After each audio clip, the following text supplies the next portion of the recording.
Tony Soprano didn't walk into Dr. Melfi's office to get better. He walked in to keep the mask from cracking in public. That's the thesis of this channel, and it's the thesis of this show. The most interesting characters on television aren't hiding a secret identity.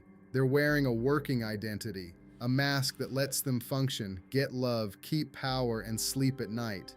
Therapy, for Tony, isn't a cure. It's maintenance. It's a private room where the mask can breathe, so it can go back on. If you've ever watched someone perform "I'm fine" while everything underneath is on fire, you already know this story. Tony just does it with better suits and worse consequences. And still, we keep watching because he's funny, perceptive, capable of real warmth, and impossible to write off as a cartoon villain. The Sopranos didn't ask us to forgive Tony. It asked us to understand him. This channel does the same, honest about the mask, never forgetful of why we fell for the man wearing it. In the next 10 minutes, you'll learn 3 things. 1. Why Tony's therapy isn't a redemption arc. It's a survival tool for a man who can't afford to look weak. 2. How the family man mask and the boss mask aren't opposites. They're the same performance aimed at different audiences. 3. What the panic attacks are really saying. Not that Tony wants to change, but that the mask is starting to cost more than it pays. No plot dump, no finale spoilers, just the mask, and why it never comes off. The first thing to understand about Tony in therapy is that he doesn't arrive as a patient. He arrives as a negotiator. He's there because something in his body betrayed him. Panic, collapse, a loss of control he can't punch or buy his way out of. So he does what powerful men do when the body rebels. He looks for a specialist who can fix the symptom without touching the system. Listen to how he frames it early on. He's not saying, "I want to become a different person." He's saying, in effect, "Make this stop so I can keep being who I am." That's not healing language, that's operational language. Therapy becomes another crew, quieter, smarter, and more dangerous to his self-image than any rival family. The mask's first job in that room is simple. Don't look like a man who needs help. Look like a man who's managing a problem. Tony doesn't wear one mask. He wears a rotation. There's the boss mask, certainty, menace, the performance of inevitability.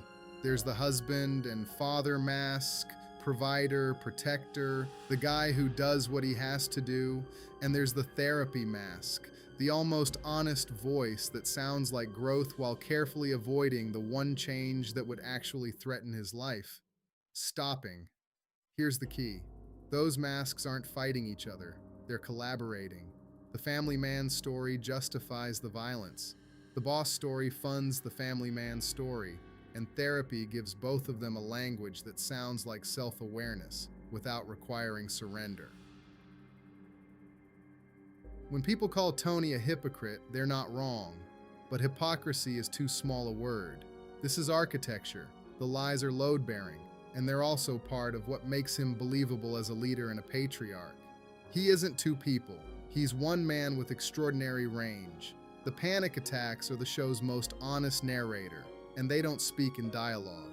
They speak in the body. Tony can control a room. He can control a narrative.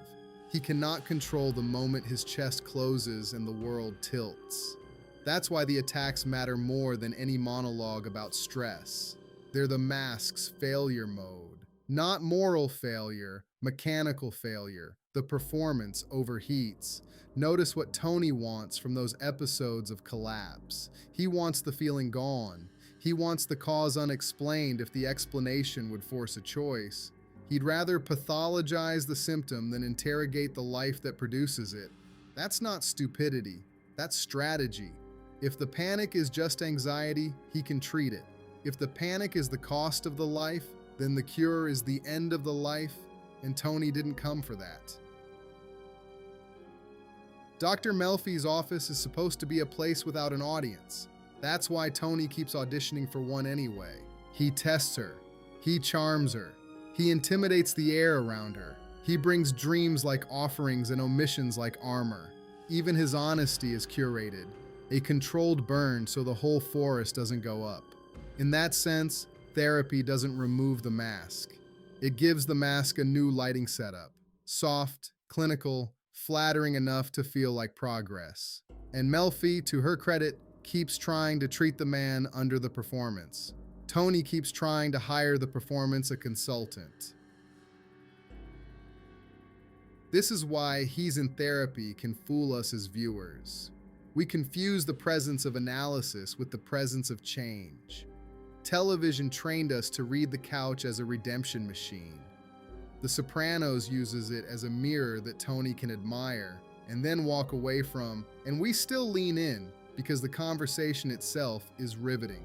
If you want to see the mask's origin story without turning this into a plot recap, look at how Tony talks about love as obligation and threat. The maternal relationship in this show isn't just backstory flavor, it's the template for intimacy as danger. Affection that can turn, care that can punish, loyalty that can devour. Tony learns early that closeness isn't safe, so he builds a self that can extract loyalty without fully entering it. That's the boss skill and the family skill in one move. So when he sits in therapy and circles childhood, he's not necessarily seeking liberation. He's seeking a story that explains the panic without dismantling the empire the panic built. A tragic origin can be comforting. It says, I am this way because of what was done to me. What it carefully doesn't say is, and I am choosing every day to keep the machine running. Tony's depression isn't only sadness.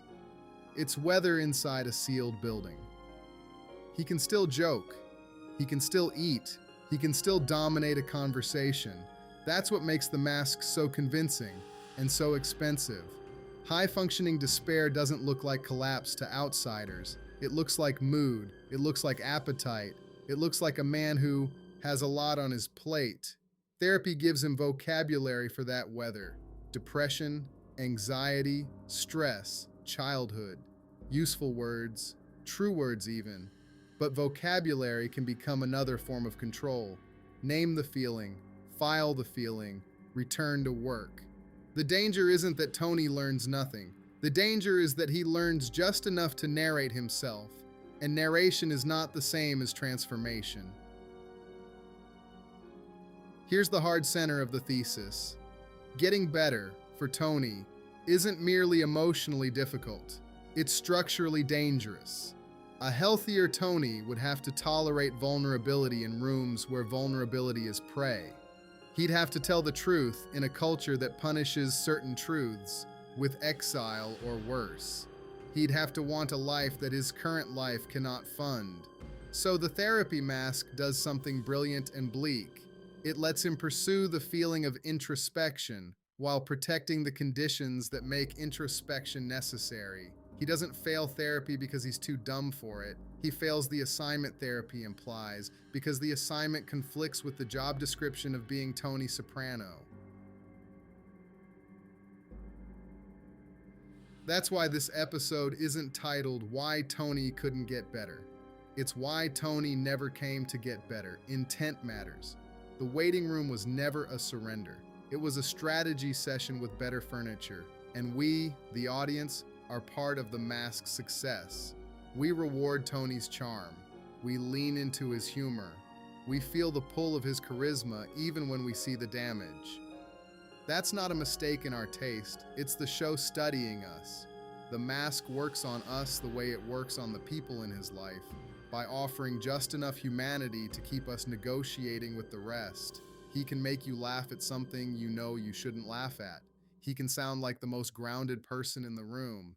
He can be tender with the people he loves. And that tenderness is real, even when the life around it isn't. That's why prosecution is the wrong frame. Tony isn't a puzzle we solve to feel superior. He's a mirror we keep returning to because he feels alive.